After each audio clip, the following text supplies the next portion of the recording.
Ikora, if you tell me this is a practical joke, well, it kills me to say it, but I would be really impressed. How's it going, everyone? What's up? This is Edgemister. I know I just kind of started talking out of the blue here. I wanted to start off the cutscene a little bit here. Yeah, I'm just going to take off my headphones so I'm more into the commentary right now. I have been trying to record this game for I don't know how long. I just could not record this game without it lagging too much, but I eventually tried out NVIDIA's Shadow Play. I'm able to record it much better. I would be using a webcam right now if my OBS would be able to work, but sadly Shadow Play doesn't give you much options. And I had to kind of work around some of those options as well. Like, it wasn't recording the game audio. I fixed that today using Elgato sound capture. I just wish I could have used OBS, but yeah, that's kind of too bad. But here we are playing Destiny 2 on the PC. Now this is probably going to be my mode of play from now on. I will be playing 4K. I had to turn down the graphical settings a little bit. You're not going to notice it. I just turned down the resolution, render quality, because I played in 4K, but I turned it down a little bit to get a solid frame rate while recording, or at least close to a solid frame rate while recording. I'm only recording in 1080p. I wanted to see if I could record in 4K, but sadly I don't think that's quite possible for me yet. Yeah, so we're just going to do this first mission here. I'm not going to do the entire Let's Play on this game in 60 FPS. But yeah, all my Destiny videos, for the most part, are going to be in 60 FPS, unless I'm showing something that I only have on the console version, which right now is anything raid or trials related or faction related. Although I do have the Dire Promise hand cannon on PC, and that's not actually showing up in the next faction rally. So on PC, that's actually a very rare gun to have, so I'm definitely going to use it in trials to show it off. But yeah, I'm just going to skip this cutscene here and I'm going to start playing. Put on me headphones, so we'll just wait till this cutscene starts so you can skip it. What am I doing? I need to click on the game. So yeah, let's see how this recording works. If it works really well, I'm going to be doing some PvP videos and stuff. I do have Shadow Play enabled right now, which does limit my performance, but it automatically records. I have it set to the last 10 minutes. I'm also going to go ahead and turn my volume down a little bit. Also, you can't see my frame rate right now, but I can. Let's get moving. Or no, we need to find need Zavala, some. Ikora, and Cade. I'll keep it too. So right now it's at like 50 frames, went down to 30, 58. That's just for me recording. I can play solid 60 with pretty much max settings right now in 4K while I'm not recording, so I kind of wish I'd be able to, but it looks like it's still not ideal, which kind of sucks. Yeah, I'm getting some major frame rate drops, which you guys might be able to notice because I am recording in 60 FPS. But yeah, this should still look better than consoles. Our city will not fall. Cade. Hey, you two, give me a sec. Yeah, I'm getting some major dips right now. And I've been kind of getting that in general since this latest update, and I feel like some other people say that they've been doing that as well. So, it may not just be me. I also want to talk a little bit about Destiny 2, endgame and everything. I know it's a very much talked about topic, but I really wanted to wait to really get into it until I had like a solid experience with the PC, and I think since I am officially now playing on more characters on PC than I'm on console, I have pretty good experience on PC so far, and I have to say that the PC version does feel much better.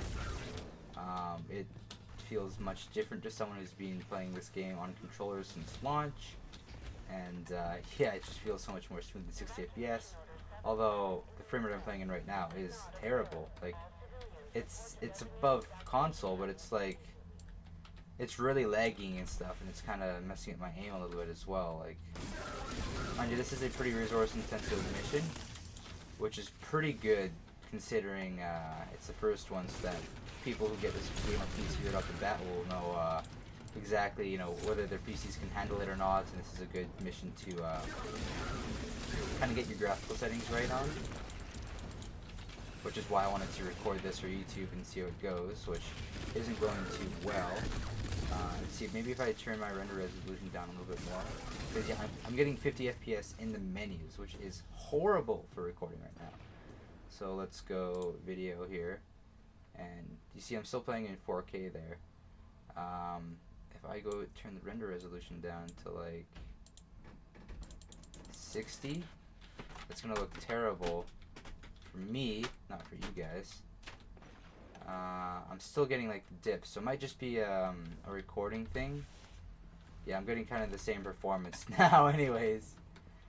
But that's a good way to actually lower your resolution and still make it look good, by the way, if you're gonna mess with some of the settings. Turn it back up to 75. Play it like this. So yeah, I really do wish, like, if I had a 1080p monitor, I'd be able to use OBS and everything. I could try to turn this game to 1080p, however with Shadowplay I don't know how it's going to handle that. See how well that works out. But sadly 1080p on a 4K monitor is not the best looking. It's very blurry, it's not the greatest. But it's better than nothing, obviously. And if I'm going to be recording, I have to be somewhat consistent, so I'm going to have to do it, probably. Yes, let's just continue on the mission here. Look at the traveler. But yeah, the end game in Destiny 2, there's a lot in it. A lot of people compare it to vanilla. I compare it to vanilla all the time, Destiny 1, and I'd say it's probably an 8 out of 10 compared to Destiny 1's vanilla's 6 out of 10. But the end game, I feel like in vanilla was actually better. There wasn't necessarily more. I did actually enjoy Vault of Glass more than this raid. This raid is very good though. I do enjoy this raid. The only problem is playing with people who don't know what they're doing, which sadly was kind of the case yesterday with me trying to do the raid on PC. It's some people who didn't know what they were doing really, even though we explained it, and by some people I mean like one guy, yeah, but nothing bad about him. I feel like he's gonna be pretty good here. But anyways, we also have Trials, which didn't come into Destiny 1 until much later, so that's always good. The only thing is Strikes. Everything kind of felt like like you could get more out of it, even though you really couldn't in Destiny 1 vanilla. Oh shit! For example, you had at launch vanilla factions, which in Destiny 2 it's an event now, which I totally get. Like I think it was a good change to make it an event instead of having it always available, but I feel like it needed to be replaced kind of in game with something else. Because it feels like there's a bunch of armor sets and stuff that you just cannot get. And I'm fine with some being exclusive, like Iron Banner stuff and all that, but with Destiny 1, you could play Strikes, you could level up your faction, and you could level up your Vanguard and stuff, and you could do that all the time. And Strikes are actually a really good way to get getting engrams and stuff, whereas there's much better ways. Public events in Destiny 2 are much better than Strikes. You get way more rewards, way better rewards, as well as they even fixed up later on in Destiny's life cycle, which I feel like they easily could have done in Destiny 2, where they had fairly early on actually Strike-specific loot. So I don't know how many times I grinded the Undying Mind Strike, which isn't necessarily even a good strike, to get a God Roll Mongol loot in Destiny 1. I can't tell you how many times I grinded that. And same with my friends. Still don't even have it. I could still go back on and grind some more. Not to mention Mongol also drops in that new PlayStation exclusive strike that we just got as well on Xbox, so grinding could be a lot more interesting now, even if I went back to try to grind for it, because we had, well, more strikes to get it from. We also had armor pieces that dropped specifically from certain strikes as well, and yeah, everything was just kind of like that. Just a bunch of these things at the end in Destiny 1 that aren't Destiny 2, it's really sad. Also, Prison of Elders in Destiny 1, it wasn't the best edition in Destiny 1, but eventually when Challenge of Elders came out, that was actually fun. If you didn't know what Prison of Elders and Challenge of Elders were, Prison of Elders was kind of meant to be a horde mode like thing, although it's not really. I don't know, it's this kind of weird thing. They said they focused on making it replayable, even though it really wasn't replayable. It wasn't really that fun at all. But Challenge of Elders is more of like a boss rush mode. You were timed and everything, so yeah, it naturally went by pretty fast. You also had a score. You had to try to get a high score on to get better gear, and it was actually really fun. I'm really sad that that's not coming back. I really want a nice Challenge of Elders like game mode, but yeah, sadly that won't be coming. And yeah, I'm sure this video. By the way, I'm talking about this video again. It's probably gonna look really weird just because of the weird frame rate dips. Again, I saw on Twitter some other people talking about frame rate dips on the PC version since the last update, so that might be something that gets fixed, maybe? Not entirely sure. But yeah, there's that. And just more so on Destiny 2 versus Destiny 1 now. Yeah, Destiny 2 definitely has more than vanilla, but in vanilla Destiny 1 kind of had an illusion of more endgame stuff. I mean, the Vault of Glass drop rate is probably worse than the Leviathan's raid drop rate for gear, but it's just unacceptable now for the Leviathan because we're so used to lots of gear dropping in the Destiny 1 raids right now. But now we also look from Destiny 1 not vanilla to Destiny 2, which I feel like they honestly could have reused a lot more, which some people aren't going to like the idea of, but just hear me out here. Destiny 1 has so many armor sets. It's had 3 years worth of revamped armor sets of all the vendors, of trials, of the raids, of Iron Banner, everything. Microtransactions, dawning events, all that stuff. And honestly, like, it's customization. Please just give us that in Destiny 2. And then weapons. A lot of the Destiny 1 legendary weapons are actually reused in Destiny 2 as rares. So they're already in the game. So I just kind of really want them to legit just reuse those. Give us legendary versions of it. I mean, we had common, uncommon, rare versions of weapons like the Scathe Lock and all that. So we should be able to reuse everything. It would be perfectly acceptable. Not to mention, one of the most popular sniper scopes in Destiny 1 was there's a tower. Was Short Gaze. Some people will remember this. And yeah, Short Gaze. Also, oh, that's a slam. Okay, Short Gaze does return in Destiny 2, but only on the there's a green sniper. That's the only sniper with it, and it's actually pretty good in PvP. So if one of the best snipers in PvP is green, and the other one is the Action, which is a rare, and the raid and trials ones aren't too bad in PvP actually, but the best ones are rare and green. Simply because they use like Destiny 1 stuff. The Action has what is it? It has Ambush, which is like another super popular Destiny 1 scope, as well as it has Snapshot. And it's like one of the best snipers to use in PvP. Like that's unacceptable. By the way, we face Gaul up there.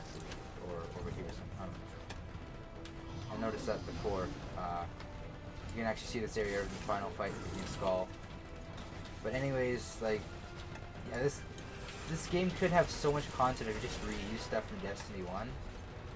And speaking of that, with remixed raids. A lot of people are talking about whether or not we're gonna have raids come back.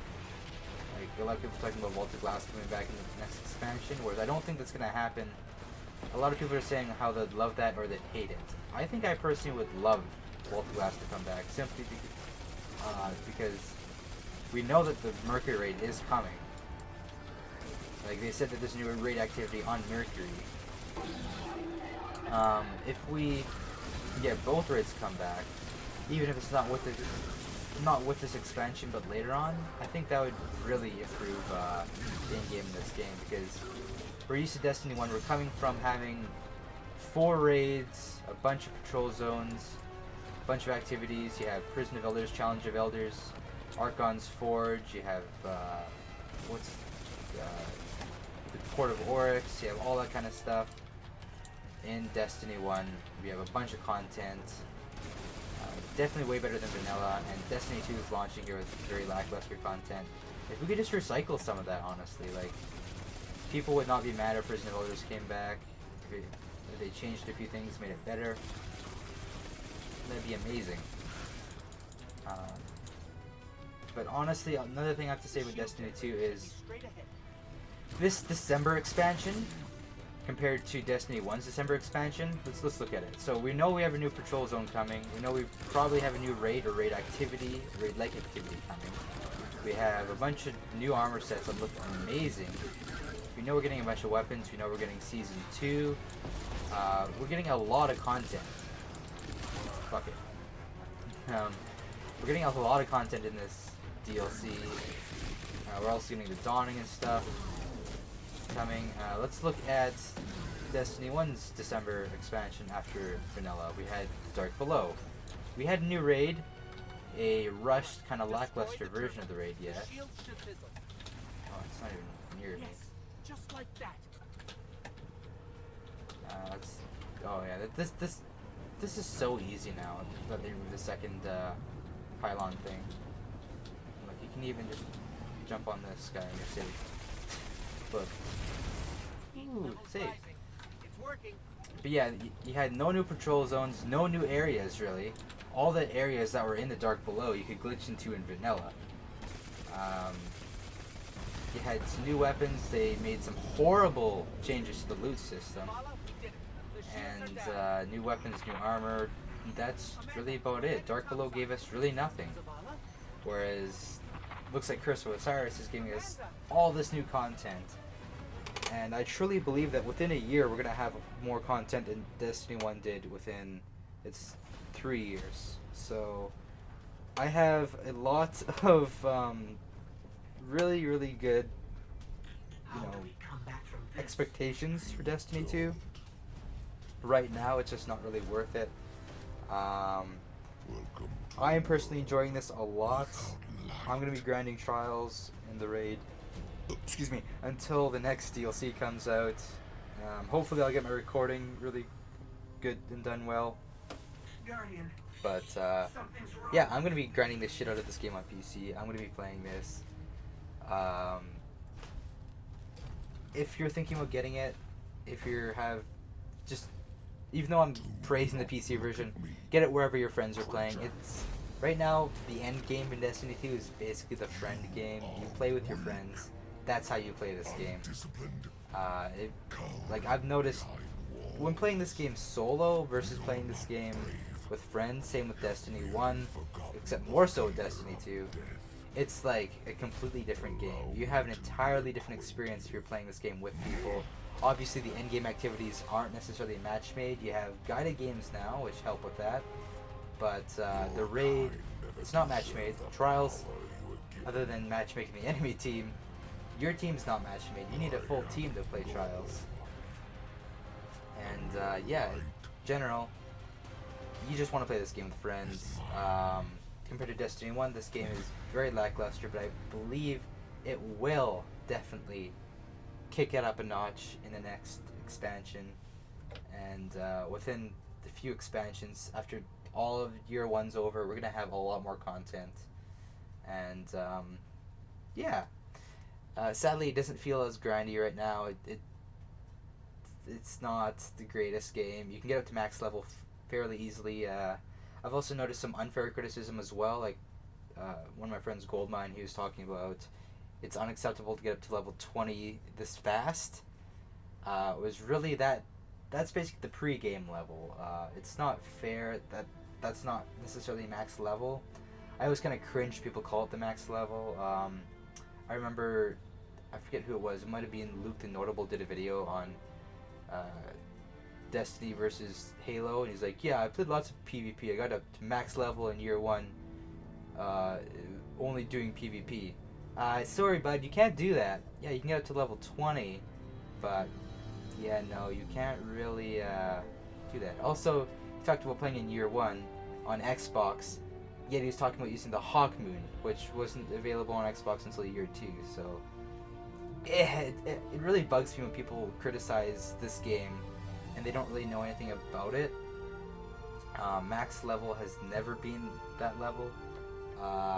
In Destiny 1, as vanilla, it was actually a little bit more like that. You got up to level 20, and then that level actually increased with your light level. It wasn't separate, unlike Destiny 2 or later on in Destiny 1. But now it's separate, which I think makes some confusion, and some people don't really like it. But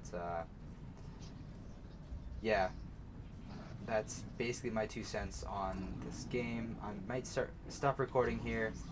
I might just keep talking. I'm not entirely sure. I'll just keep going for now while I still have more things to say. Yeah, right now especially, there's a lot of people talking about this game that don't really know what they're talking about. You have lots of people reviewing the game like Angry Joe, who haven't played Taken King, haven't played Rise of Iron. They think it's unfair not to know some story elements. If like, oh, I've just played vanilla, I haven't played the expansions, so why should I have to know the story of Destiny to understand more story of Destiny? Because it's the story of Destiny, dumb shit. Obviously, they should have made Destiny 2 a little bit more. I mean, it's very, very, extremely accessible. I think that's kind of the main issue why the end game is so lacking, because they wanted to make it accessible for all these new PC players and players who haven't played the game before. But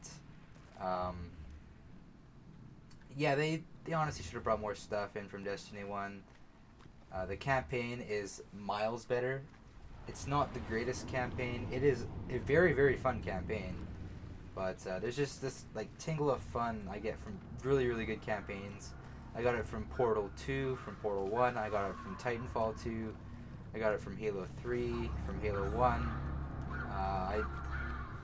I know people are going to be like, well, you didn't get it from Halo 2. No, I didn't get it from Halo 2, mate. Sorry. Some missions Halo 2 did. Halo Reach, I got it in some places. Halo 4 I did. Yeah, there's just... I never really got that. There's some missions in Destiny 2 that I played and it's like, this is awesome, this is fun. This mission right here is super awesome. It's sad that you can't play it more than once, though, per character. I really wish you could replay all the missions. Even though Destiny 1's missions were terrible when it comes to campaigns, at least you could replay them.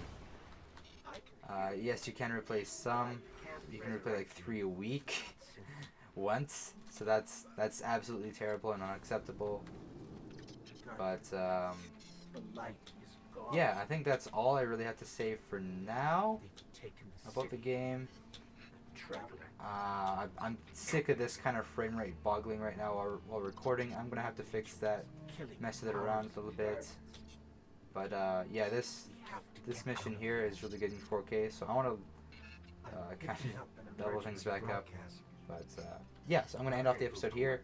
I'm gonna finish up this mission, edit this video, get it out to you guys, and yeah, that's my 2 cents on Destiny 2 right now, especially on PC.